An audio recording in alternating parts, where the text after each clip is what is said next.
c'est d'abord une décision personnelle. Je décide de régner. Et l'un des problèmes auxquels j'ai été confronté quand je suis venu à Christ, c'est que je me suis rendu compte que l'Église était complaisante dans la médiocrité, complaisante dans la pauvreté, complaisante dans la maladie. Et on était tout le temps là en train de trouver des excuses pour dire aux gens, on sera heureux au ciel. C'est un mensonge. Si Dieu t'a oublié sur la terre, c'est peut-être évident qu'il ne te connaît pas au ciel. Et l'intention de Dieu n'a jamais été que tu sois heureux au ciel, mais sur la terre. La terre est l'endroit où il a voulu te donner tout le bonheur possible. D'accord? C'est pour ça qu'il dit, mon petit troupeau ne craint point. J'ai trouvé bon de te donner son royaume. Dis à ton voisin, j'ai trouvé bon de te donner le royaume. Maintenant, je vais vous expliquer pourquoi certaines personnes, dans le corps de Christ, vivent la misère qu'ils vivent. Vous voyez, on passe des nuits de prière, on passe des temps de jeûne, mais la souffrance continue.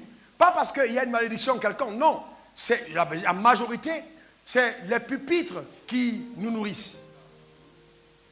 Le pupitre peut détruire ta destinée. Vous voyez, je vous dis la vérité, c'est dans la Bible. Le type de message que nous entendons peut falsifier notre destinée. Pendant longtemps, on a entendu des messages terribles. Terribles. Vous voyez? Et nous les Africains, qui avons un background fétichiste, on est entré à l'église comme si c'était du fétichisme ou du doudou. Non, c'est le royaume. Est-ce que vous êtes avec moi? C'est le royaume. Ça n'a rien à voir avec les pratiques anciennes. Regardez cette histoire. Dieu, dans sa souveraineté, le plan qu'il met en marche pour la rédemption, bâtit une alliance avec Abraham. Il dit à Abraham, sors de ton pays, t'appartiens à la maison de ton père, vas-y dans le pays, je te montrerai, je vendrai, je rendrai ton nom grand. Je ferai de toi une source de bénédiction. Donc il parle à Abraham. Ensuite, il va dire à Abraham, tes descendants seront captifs en Égypte pendant 400 ans. Il dit après, je vais les délivrer. Et donc ce peuple arrive en Égypte en captivité. Il se trouve donc qu'un édit du roi est donné afin que tous les enfants soient tués à leur naissance parce qu'il était annoncé qu'un Messie viendra pour sauver le peuple. Moïse naît et est déposé dans les eaux. Plus tard, la fille de Pharaon arrive au fleuve et miraculeusement sauve l'enfant parce qu'elle a trouvé qu'il était beau. Elle l'amène au palais, il grandit. Moïse a 40 ans et se rend compte qu'il n'est pas égyptien.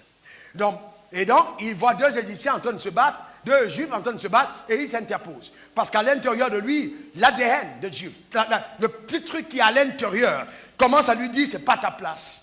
Donc il commence à être juge, et il est trahi, et il fuit dans le désert. Dieu se révèle à lui 40 ans plus tard encore, et le renvoie vers son peuple, en disant, va faire sortir le peuple. Moïse arrive, avec Aaron pour prophète. Et donc, il parle à Pharaon, qui résiste. Première plaie, deuxième plaie, troisième plaie, quatrième, jusqu'à la 10e. Il y a une terreur comme on n'a jamais vu en Égypte. Tremblement de terre. Toutes les familles sont apeurées. Le Dieu de ces esclaves est apparu. Les gars qui étaient méprisés commencent à être soudainement respectés parce que le Dieu s'est montré dans la scène. Oh my goodness. Au point où, le même jour, la femme qui est servante à la maison, le technicien de surface, le cordonnier du coin, le waterman, le pousseur, le même jour devient multimillionnaire. Tu as compris de quoi je parle? En un seul jour. Dans l'ancienne alliance, dans l'ancien testament, ils sortent d'Égypte, les mains remplies de trésors. Ils arrivent dans le désert. Il n'y a pas de supermarché, il n'y a pas de boutique, il n'y a pas de Sococé, il n'y a pas de Carrefour, il n'y a pas de Monoprix. Ben, il y a le ciel. Et il y a le ciel. Donc ils arrivent, ils ont faim. Ils sont confrontés au premier problème. Il faut manger. Ils se tournent vers Moïse, Moïse se tourne vers Dieu. Et là, paf, le restaurant d'en haut commence à concocter des mets avec un régime alimentaire strict qui va permettre à ce peuple de vivre dans un environnement sans prendre le superflu de graisse. C'est ainsi qu'ils sont nourris avec une diététique divine où on a choisi les repas, la manne et la caille. Ils mangent donc selon la prescription divine. Quand ils ont soif, il n'y a pas de hawa, il n'y a pas de périer, il n'y a pas de fontaine, il n'y a pas de rivière, mais il y a le rocher. Moïse se tourne et par le rocher, paf, voilà l'eau qui jaillit. Est-ce que ton Dieu n'est pas un Dieu de miracles? Non, dis à ton voisin, Wanda. Dis Wanda, c'est en anglais. Dis miracle. Amen. Vous voyez, donc Dieu aime nous épater, vous voyez. Il veut nous étonner. Est-ce qu'il ne pouvait pas faire sortir de l'eau avant qu'il n'arrive? Pourquoi est-ce qu'il attend qu'il pose le besoin d'eau? Parce que Dieu prend plaisir à nous étonner et nous épater. Pour qu'on voit sa grandeur. Et donc c'est ainsi que, voilà, ce peuple va arriver à la frontière de Canaan. La terre promise. Quand il y arrive, Moïse dit, bon, on va sélectionner 12 personnes qui vont y aller. Et les 12 sont choisis par tribu. Donc on choisit les évêques de chaque tribu. Les hommes ouins, respectés, honorés. On envoie. Ils partent et ils reviennent. Regardez le rapport des 12 espions. 10 d'entre eux disent, nombre 13, 33, et nous avons vu les géants. Enfants d'Anak, de la race des géants, nous étions à leurs yeux comme des sauterelles. Donc il donne le rapport à Moïse. Moïse, nous sommes allés au territoire, il est occupé. Et pas par n'importe qui, par des géants, des fils d'Anak. Ils sont là, le territoire est imprégnable. Ce peuple a pendant longtemps marché. Alors, la nuit, il commence à murmurer. Au nombre 14, 1, 2, toute l'assemblée éleva la voix et poussa des cris. Et le peuple pleura pendant la nuit. Il pleurait. Et pour eux, ils étaient très spirituels dans leurs pleurs. Oh, papa. Papa, s'il te plaît, regarde notre situation. Tous les enfants d'Israël murmuraient contre Moïse et Aaron. Et toute l'assemblée leur dit que nous sommes, nous, morts dans le pays d'Égypte. Ou que nous sommes, nous, morts dans ce désert. Pourquoi on n'est pas morts en Égypte? Si on meurt ici, où est-ce qu'on va nous enterrer? Regardez la dimension charnelle de ce peuple. Et donc, Josué et Caleb se lèvent et disent, versets 7 à 9, ils parlèrent ainsi à toute l'assemblée des enfants d'Israël. Le pays que nous avons parcouru pour l'explorer est un très bon pays. Il est excellent. Si l'Éternel nous est favorable, il nous mènera dans ce pays et nous le donnera. C'est un pays où coule le lait et le miel. Seulement, ne soyez point rebelles contre l'Éternel. Et ne craignez point les gens de ce pays, car ils nous serviront de pâture. Et ils n'ont pas d'ombrage pour les couvrir. L'Éternel est avec nous. Ne les craignez point. Donc vous voyez, ils voient la dimension spirituelle.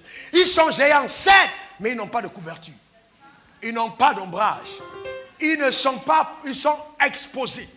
Notre Dieu est avec nous et il nous couvre.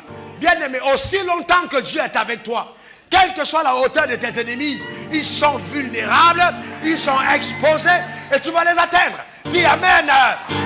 Dis Amen. Et deuxième chose à comprendre, on aurait tremblé si le territoire était occupé par des nains.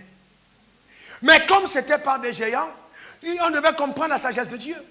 Dieu, les géants ne sont pas venus posséder le terrain. Ils sont venus garder Canaan pour le peuple d'Israël. Ils n'étaient pas venus le voler. C'était des géants. Qui donne la taille? Qui donne la taille? Est-ce qu'ils étaient géants par hasard? C'était les gardiens que Dieu a mis sur la promesse du peuple d'Israël afin qu'ils gardent le territoire en attendant que les propriétaires légitimes arrivent. Je prophétise sur ta vie que le territoire occupé te sera cédé. Dis un bon amen. Dis un bon amen. Amen. Il ne faut pas avoir peur. Est-ce que ça va? Il ne faut jamais avoir peur. Quand ils ont terminé leur discours, la Bible dit, toute l'assemblée parlait de les lapider. Lorsque la gloire de l'Éternel apparut sur la tente d'assignation. Vous imaginez ça? Il parle de la part de Dieu et l'assemblée veut les lapider. On n'a pas dit l'assemblée des Égyptiens, mais l'assemblée d'Israël.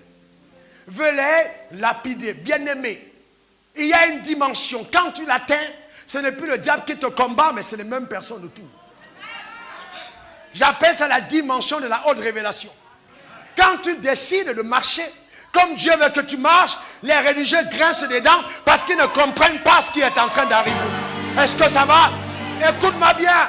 Dieu ne m'a pas conçu pour que je ressemble à ceux qui m'ont précédé.